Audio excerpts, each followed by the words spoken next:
Hello everyone, greeting of the day. I'm Sashi Rekha. In this video, we are going to see the relationship between torque and slip. Means we are going to see about the torque and slip characteristics of a three-phase induction motor. So this is the graph of your starting torque or the different means the characteristics or the relationship between your torque and your slip characteristics. For this, we are going to state the motor torque of the motor. So K1 into S into R2 now only we have seen the curve drawn between torque and slip for a particular value of rotor resistance R2 is called as torque slip characteristics. If we're going to see when slip varied from S0 to S1, that is called torque slip characteristics. And for various values we can able to see. Fine. In this one, if you're going to see S is equal to 0 and TR is equal to 0. TR is nothing but my torque, motor torque also 0.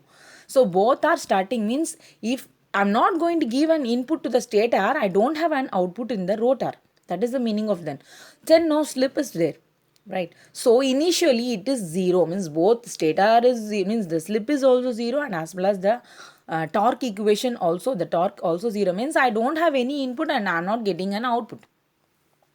So the torque slip curve starts from the origin. So both are at the 0 condition. It is going to start from the 0th condition graph. Okay.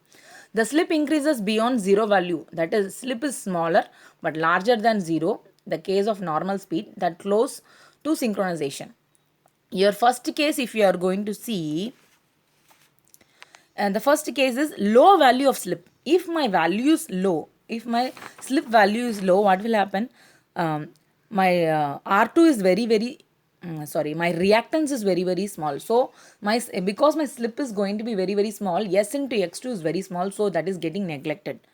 If it is going to get neglected, then my torque is directly proportional to S divided by my R2. Fine. Because my so where it is directly proportional to my uh, slip, so T is directly proportional to S. When load increases, the speed is decreased and the slip increases and the torque is also increased. What is happening here is the motor is getting compensating.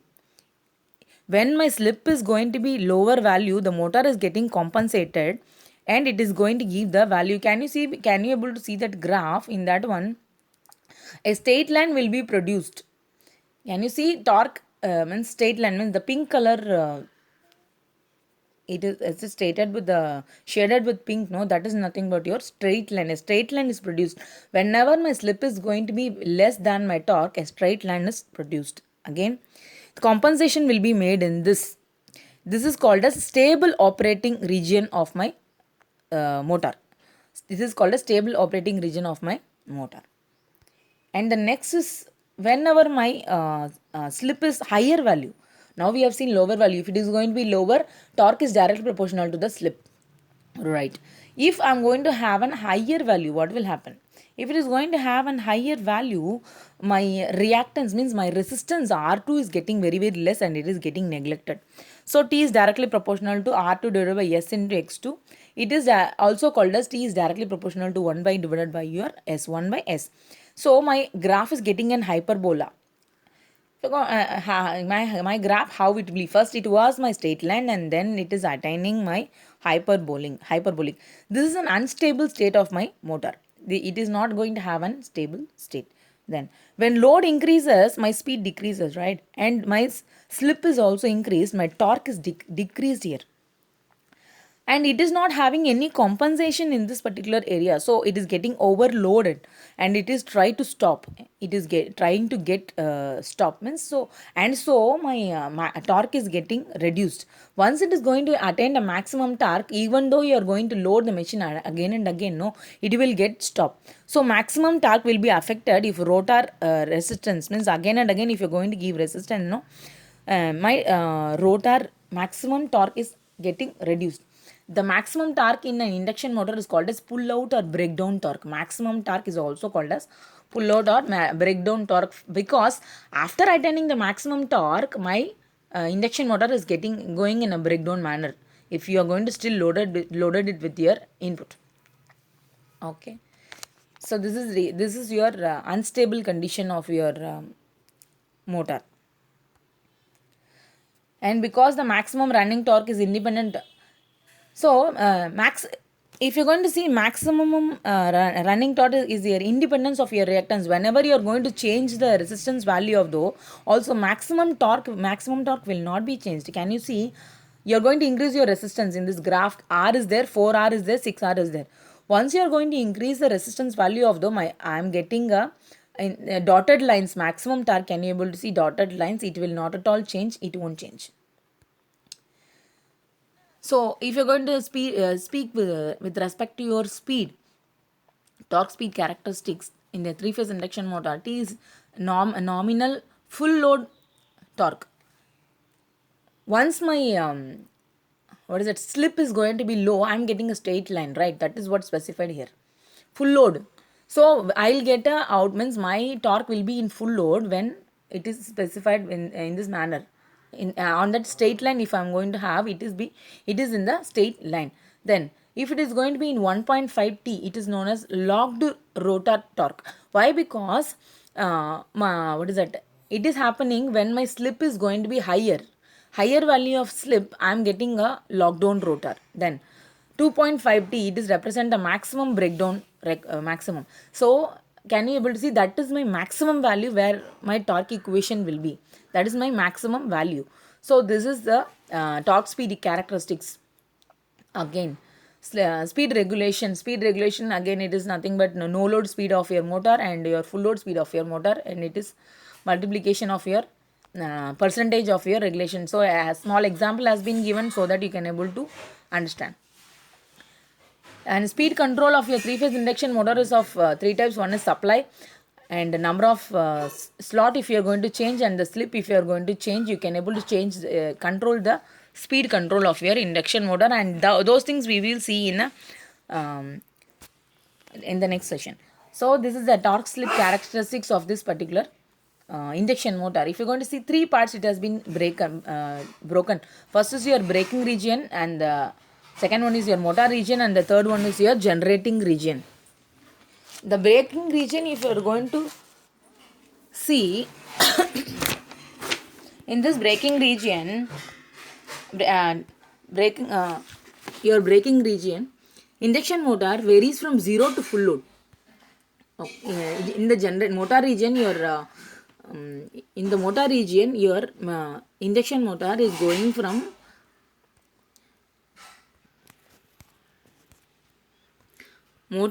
induction motor varies from 0 to full load as the slip varies. Okay, that's now only we have seen. Motor in a motor space, means motor mode, what will happen? The machine can be used as an asynchronous generator also, because it is getting a mechanical. What is a motor is? It is going to take an electrical input, and it is going to give an motor, means mechanical output. Electrical input is taken and mechanical output is given. That is nothing but your motor. So in motor section, electrical power and supply, electrical power is taken and mechanical power is given output. The direction of the torque and the rotor rotation are in the same direction.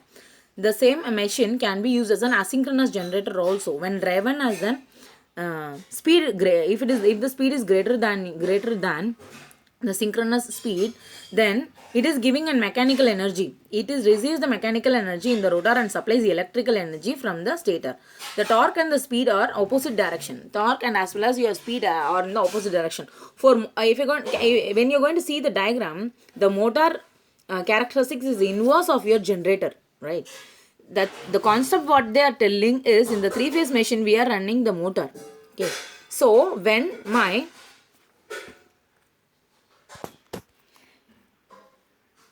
generator mode means my motor, it will run in an asynchronous mode. Asynchronous in the sense the speed is greater than my synchronous speed, means input speed. Synchronous is nothing but the input. when my stator is having some speed and it is not going to drive, means it is not going to run with the speed, that is known as asynchronous. So that condition we are using as a generated mode. In the generated mode, the speed it will be greater.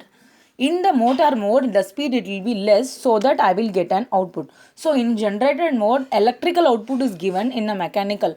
Why we are not using the my induction motor in the generator is I have to have an external input. A prime mover has to be given. So only then only I can able to use my induction motor as a generator. And next is your braking mode. In braking mode, if you are going to in braking mode, if you are going to see induction motor, when when the terminals of your three-phase induction motor are changed, the induction motor is trying to stop. Okay, it can be quickly stopped by simple interchange of any two stator leads. Any of the stator leads, if you are going to change, no, my induction motor will stop, and that is known as plugging. The method of braking is known as plugging, means how we are going to stop my induction motor. That is nothing but my plugging of an induction motor. It reverse direction of the revolving flux, which produce a torque in the reverse direction, and thus applying brake to the motor. So reverse direction, if you are going to apply flux, my motor is getting stopped. The motor acts as a brake. Fine. The associated power PM is dissipated as an heat. See, once a motor is going to run, and immediately if you're going to stop it, heat is produced. A kinetic energy stored in the revolving load is dissipated as your heat. And so for this stator disconnection from the supply before motor enters the braking mode. So stator should be disconnected, and if not, my motor totally it is getting damaged. If load with the motor drives accelerates the more in the same direction as the motor is rotated, the speed. That's what. If the motor and the stator is going, if the stator and the rotor is it in the same speed, that is known as in running in the synchronous speed. It acts as an induction generator when supplies electrical energy to means which tend to slow down the motor to its synchronous speed. In this case, it is called as braking principle or regenerative braking. That is what, if my induction motor is running the speed less than the synchronous speed, then only all these things is attained. Then only my induction motor is in the motor mode. If it is going to be greater, means it will be in the generator mode. And these are my reference of this particular video. And thank you so much.